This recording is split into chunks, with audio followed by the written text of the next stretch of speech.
Hey number ones, what a pleasure to have you here today. Thank you so much for stopping by. Today we are going to talk about a lot of relatively controversial stuff, so make sure you put your armor on.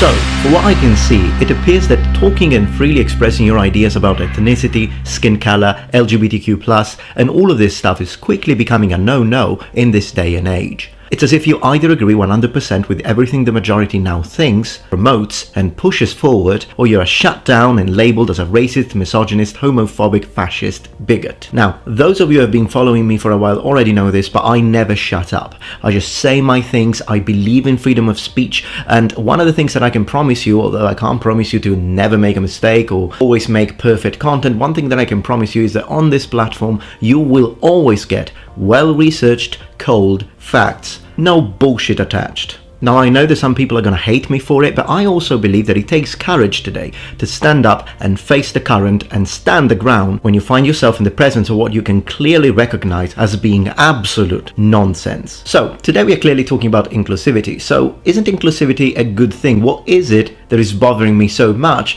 to the point that I need to make a video about it? But how about we begin with the definition of inclusivity so we know what we're talking about to the letter. The Cambridge Dictionary reads, the quality of trying to include many different types of people and treat them all fairly and equally. Dictionary.com reads, the fact or policy of not excluding members or participant on the grounds of gender, race, class, sexuality, disability, etc.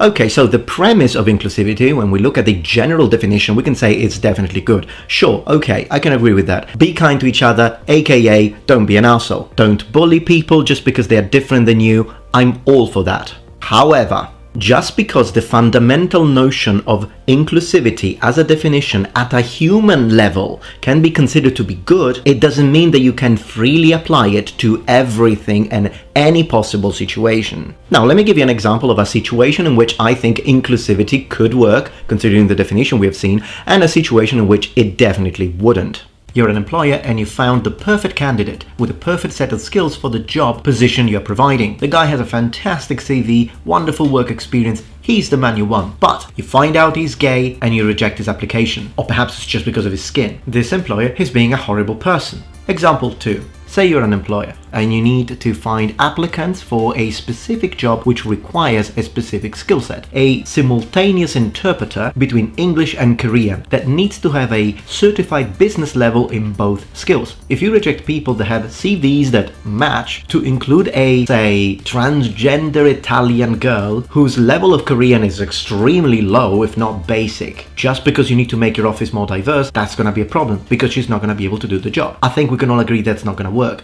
It needs to be skill-based. The thing that I'm trying to bring forth today is that in between those two poles of the scale, there are loads of shades of grey, and there are situations in which I believe the concept of inclusivity doesn't work and shouldn't be applied because it can actually do more damage than good. And the reason why I'm talking about it today is because I see in the comments that a lot of people, a lot of these inclusivity crusaders in our day and age are really trying to set the bar too low. You can't apply inclusivity to everything and call it a day. For instance, and here we come to the core of our discussion today, inclusivity and history. The two things do not match. That is because, and I can't believe I have to say this, but history is all about facts. It's studying through the sources. It doesn't care, it shouldn't care, should I say, about a specific agenda. It doesn't care about political agenda. It doesn't even care about what we consider to be good or bad. Because if it did, then we shouldn't even talk about slavery. You know, just to give you an example, then what? Are we going to just erase slavery from all history books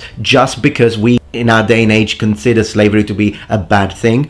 No, we need to study the human phenomenon, understand the roots of that phenomenon, be truthful and honest about the sources, and then as we explain it, particularly to the children or to teenagers at school, we say this is what happened, but now we understand that slavery is a bad thing, and therefore let's learn from our mistake. If we take an eraser and erase completely all of our mistakes, how can we learn from them? So, when it comes to production, whether it be a full-on documentary, a docu-series, a historical movie or a cartoon to teach history to children, forcing inclusivity into past events is becoming more and more common, and I'd like to point out that it's a lot more dangerous than people realize. And I say this as a former school teacher before becoming a YouTuber. I'd like to propose that a good, balanced stance would be historical accuracy. The filmmaking industry is going from giving us a 100% everyone must be white production to we need to include every single possible type of person. And in doing so, the pendulum is gone past historical accuracy completely to reach this filtered fantasy tale that it's just as bad. And remember, two wrongs don't make a right. Just because I like being 100% crystal clear, this is what's happening right now. Hey there, I'm a producer. Let's make a movie about the Norse going on a Viking. You know what you're going to find on that ship? A black Viking, an Asian Viking, a European Viking. Also make sure that this one is straight, one is gay, one is bisexual, one identifies as a teenager, and they are all cool with it. They all accept it, no problem, because love is love, mate. Oh, I also want a transgender person, a black person, and an Asian in every shot.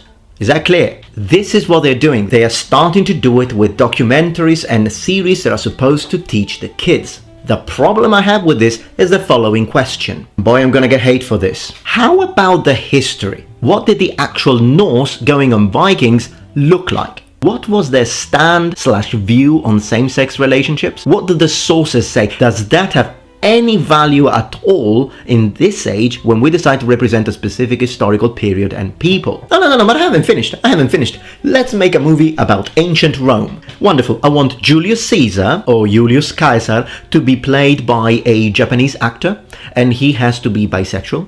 I want the centurion next to him to be a Korean woman. Mark Antony must be played by a black African guy. I want Cleopatra to be a dude though, Hispanic possibly, so we can have a, same-sex relationship between Cleopatra and Mark Antony, which is, great. Oh, and that Roman general over there, he has to be a transgender Native American. Thank you.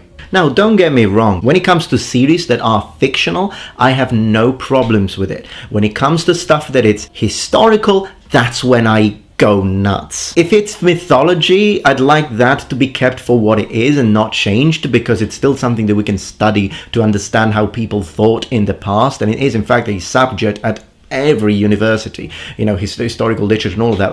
I'd still defend that and preserve it, but even more so, historical events. Fiction, like modern fiction, I don't care what you do. I don't care who you include. I don't care who you represent. I'm all for that. But don't touch history. And I know already what's going to happen, because there are two kinds of people usually complain in my comment section. There are those who just call me racist, homophobic, misogynist. To those who call me racist because of this, I'd like to show you this wonderful, heartwarming comment that I got today. There you go. Thank you so much, brother. I really appreciate your support. He's definitely a person with a clear, open mind.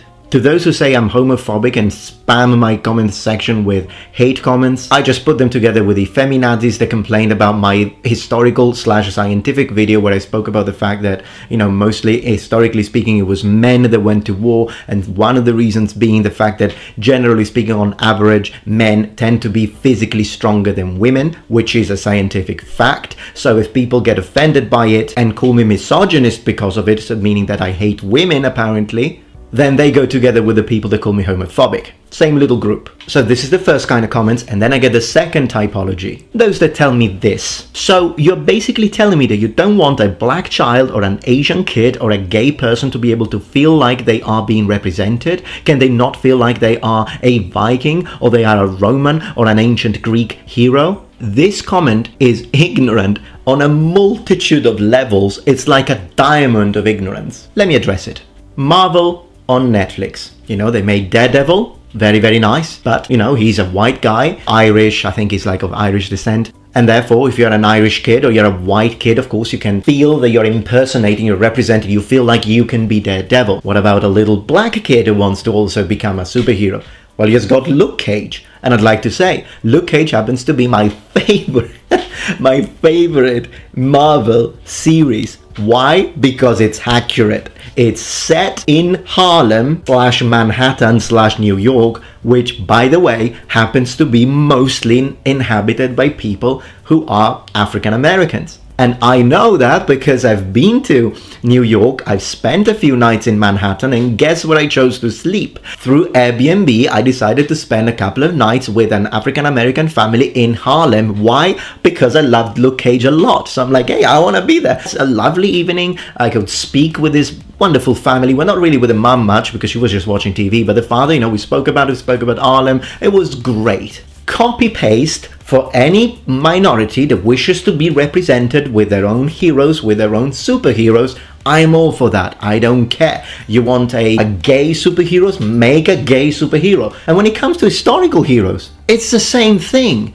Because yes, I'm an Italian, so I can see someone like Scipio Africanus, who is a Roman general. Originally, my family comes from Latium, which is the area around Rome, and I feel that I can be like, wow, he's like me. When I was a kid, I liked the general. Saying that a black kid needs all Roman generals and all Greek heroes to suddenly become black so he can have a hero is insulting towards people of Africa. Why? Because Africa has its own heroes. Shaka Zulu, Memnon. I can go on. What about representing them with their own heroes and not trying to take a different culture and forcing inclusivity into that? Are you telling me that a Chinese kid needs to borrow a white historical character to find a cool enough hero from the past to impersonate? What about all the dynasties of China? They don't need to be represented and forced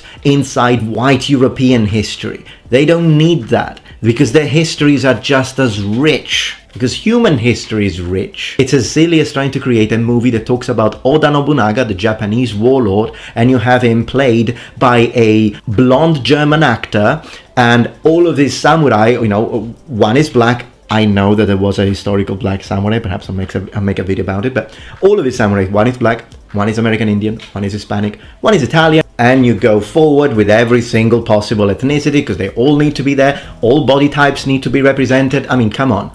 That's not what history was. That's dangerous because it misrepresents the facts and it teaches people a wrong image of the past, which is the same thing that I've been fighting here, where they misrepresent the medieval period and they have everyone covered in mud, everyone being grey and gloomy, and everything is horrible and everything is covered in mud and people are miserable and nobody likes doing anything. It's the same kind of misrepresentation. I fight one, I fight the other.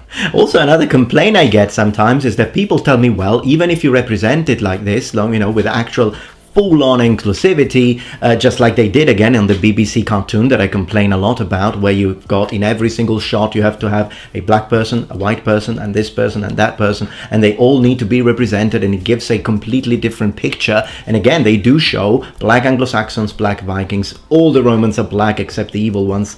That's what they're doing, and it's an agenda.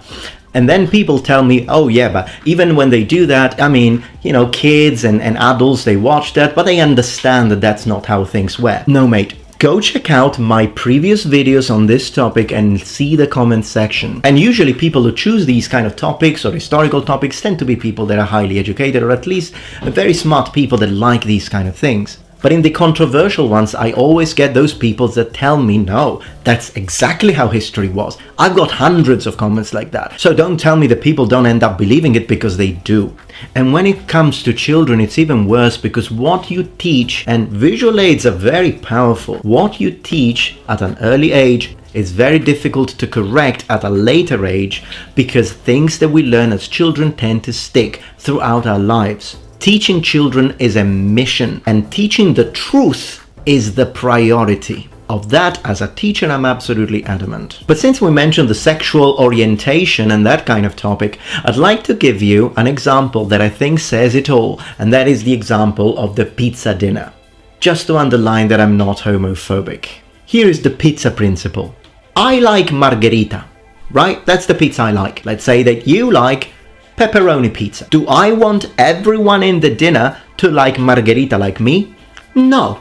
You like pepperoni pizza? You get your pepperoni pizza. You like capricciosa? You get your capricciosa. And I will get my margherita, as long as you don't come to me and tell me, no, you've got to eat pepperoni pizza, then we're gonna have a problem. And as long as I don't come to you and tell you you've got to get margherita because only margherita are acceptable pizza here, as long as that doesn't happen, I do not care what you like, as long as the pizza is fully cooked. Please understand my analogy here. That is my thinking. So when people who like different kind of pizza than me are represented in fiction, movies, films, I don't care. Fine, as long as the story is good and the movie is great and the actors are fun, I'm gonna enjoy the movie all the same. It's only when it comes to historical movies and historical documentaries and docuseries and they are representing a specific historical fact and they start to change it because they want to fit it inside modern political agendas and views, and they add all of these filters, that's when I say no. Putting a filter intertwined with modern ideas onto the historical past is nonsensical. It's insanity. It's dangerous because it clouds our understanding of the past. It buries the facts under hundreds of layers of acceptable standards that we have in our day and age, that turns plain fact-based evidence into a pond of murky water. What's historical? What's not historical? What is real? What happened? These are the real questions. What matters is that historical films, historical productions, and anything that has any teaching value should be based on sources and sources alone. Teach the truth, respect the truth, and thank you for watching, Noble Ones. Alright, Noble Ones, well, I hope that you enjoyed this little video / rant. If you did, please remember thumbs up. If you agree with me, let me know in the comments below. If you don't agree with me, let me know in the comments below. Just be civil about it, and I will be more than happy to engage with you in a little conversation in the comments, because I always learn a lot from you from the comments down below. Thank you so much for watching. If you're not yet members of this community, become a Noble One. Subscribe to my channel for more content from the Metatron, and remember, the Metatron has spread his wings. Goodbye.